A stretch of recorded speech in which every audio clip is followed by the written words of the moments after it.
So you watched my video. So I guess you're gonna watch this.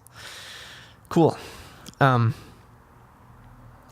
I remember in 7th grade I had a math class, and the math class was taught by this guy, the guy who was hired at the school to be the dean of discipline, because I went to a Catholic school, and this guy was also a math teacher, but one day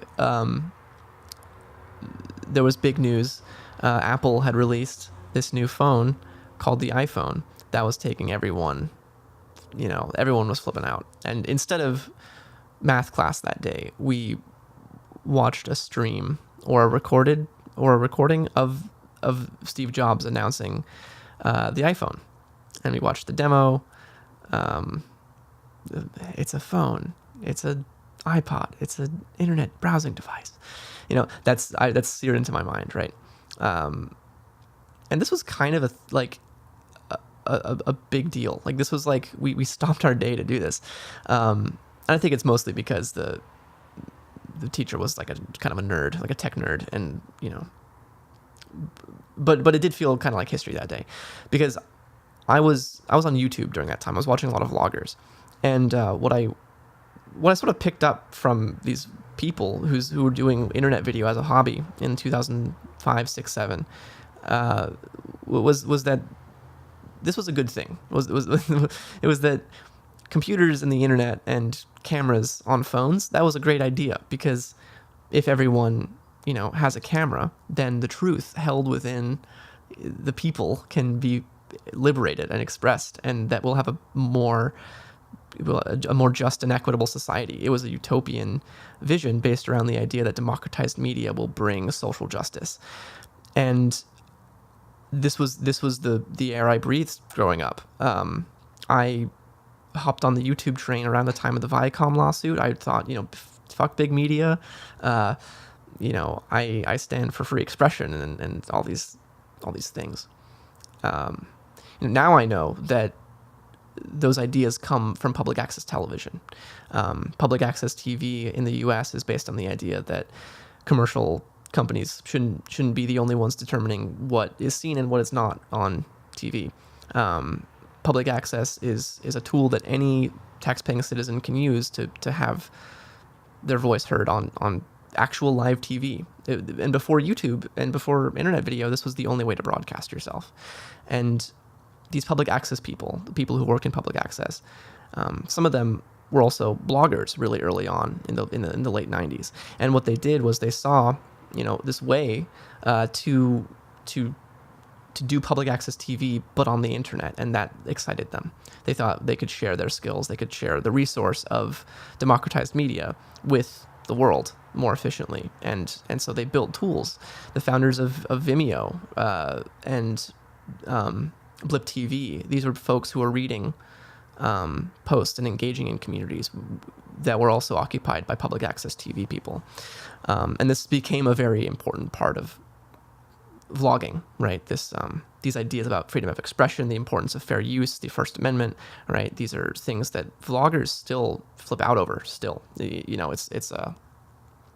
and those ideas come from a very specific place, and they sort of permeate the community for this because of this history that exists. And if you think about the time from which this was emerging, it's like it's my childhood, right? It's 2000 to 2010. It's the Bush years, right? It's post 9/11, Iraq War, Muslim hysteria, right? It's Fox News, like dominating political conversation. It's Rush Limbaugh. It's Glenn Beck. It's these people who were the basis of American political conversation at the turn of the 21st century. Now, the vloggers, we who were influenced by public access, right? We saw this as the enemy, right? The reason is for the same reason people liked watching Jon Stewart and Stephen Colbert, and for the same reason they like watching Stephen Colbert and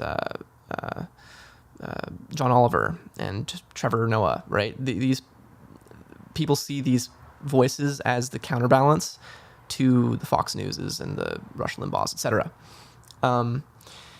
Now, vloggers rejected even MSNBC and CNN, right? The left wing media, the centrist media, like I would call it liberal now, because they're not leftists, obviously, but they're like liberal. They're liberals. They're neoliberals.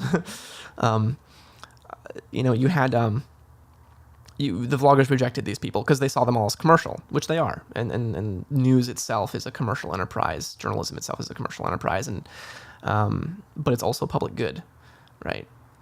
Anyway, vloggers, we rejected those people too, and we said we'll be the counterbalance, right? Everyone should have a voice. Why should Hollywood choose who gets to speak and who doesn't? And we thought, no, and we thought, no, stick a camera in everyone's hand, every single person, and the civilian truth tellers will change the world. That they'll be the foil to the corporate media. Everyone does have a phone. Everyone does have a voice. Everyone has the potential to be seen or heard by millions of people. And like, what of it, right? I thought it was going to be sunshine and rainbows. I thought we were going to be confronting, much higher level problems than Nazism, right? We have a proto-fascist president. We have media companies consolidating. We have... It's such a disappointment. Every day of 2017 has been one wound after another to my optimism. And I consider myself a very optimistic person. I think that people are generally good. I think that, I think that the world can be a better place if everyone just tries. And that's what I grew up thinking. But oh my God, this year is just so hard. It's just so hard, and it's shaking the foundations of everything I thought was possible. I cried on the night of the election because, I stood there in shock for a while. Like I literally, I couldn't believe what was happening. I just sat there. Everyone else was like drinking beers and just be like, oh my God, I can't believe that just happened. I'm just like sitting there blankly, like I couldn't move. Right. I just said, all right, good night, guys, and went downstairs and cried in my pillow for a long time. And it wasn't sadness. It was grief. I think there's this interesting, I think it's sort of interesting, and just a word on that. How do I explain this? When you lose a family member, you grieve them. And when you lose an arm, you grieve it. I think for the same reasons. I think that grief is the product of you knowing something is so implicit in your life, so simply there, that its absence is a literal wound to yourself, right? I'm talking weird mind body shit, but when you lose an arm, you lose a part of yourself. When you lose a family member, you lose a part of yourself, and that wound is something that grief starts to heal, right? What I lost was a basic understanding of the world around me. I had observed the world, developed opinions about it, and then I had those opinions utterly shattered, and in just such a cataclysmic way with such dire consequences, right? It's completely overwhelming and depressing and just bad. And that's why I made this remix video that's on my channel, right? Because I just find myself look at issue A, B, C, D, E, F, G, etc. Right? There's so many problems. Facebook is an international propaganda vector. Using the internet is subjecting yourself to mass surveillance by an unprecedentedly scary government surveillance apparatus that is controlled by Donald Trump, who was elected president of the United States. This isn't the expectations I had growing up are just not going to be realized, and that's sad. But we might as well go through that grieving process sooner than later. Just abandon all hope, and just don't have any expectations. Gene Youngblood, who was a public access guy, who was sort of a radical dude in the 70s, media theorist, he once said that that utopia is not a place, it's a desire, and that desire is never naive. Only expectations are naive, right? There are things that I desire, right? I want a more equitable, just society. I still have the goals that I had, growing up. I just need to regroup and reconsider how to achieve those goals given the current conditions, because the way we've been dealing with them isn't working, right? I think that in order to undergo such a project, right, you have to believe that the world can get better, and that this crisis is like that we can confront it in a meaningful way. And that's just so hard. It's so hard.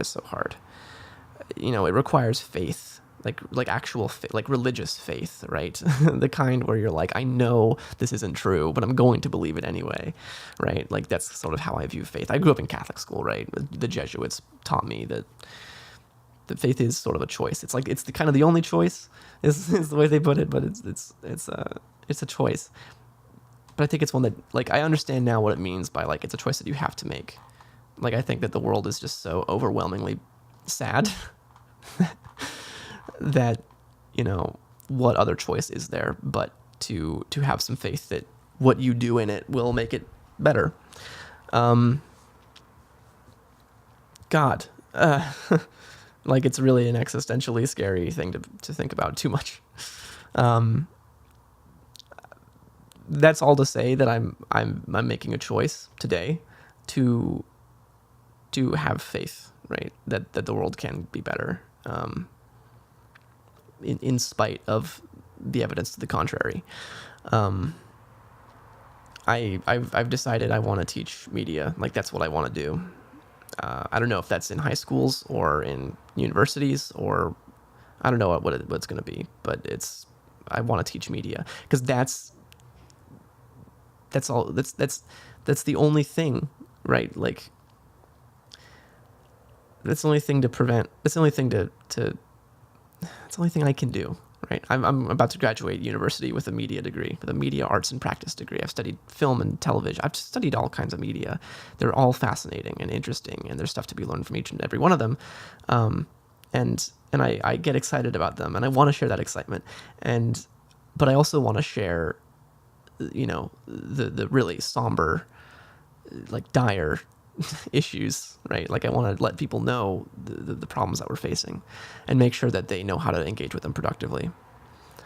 That's what I want in my life. Like, that's this purpose I've been called to. It's my vocation. I've decided that. So this is a very personal vlog in many ways. I hope it makes sense. I hope I can look back on it happily. But yeah, that's it. That's all I got.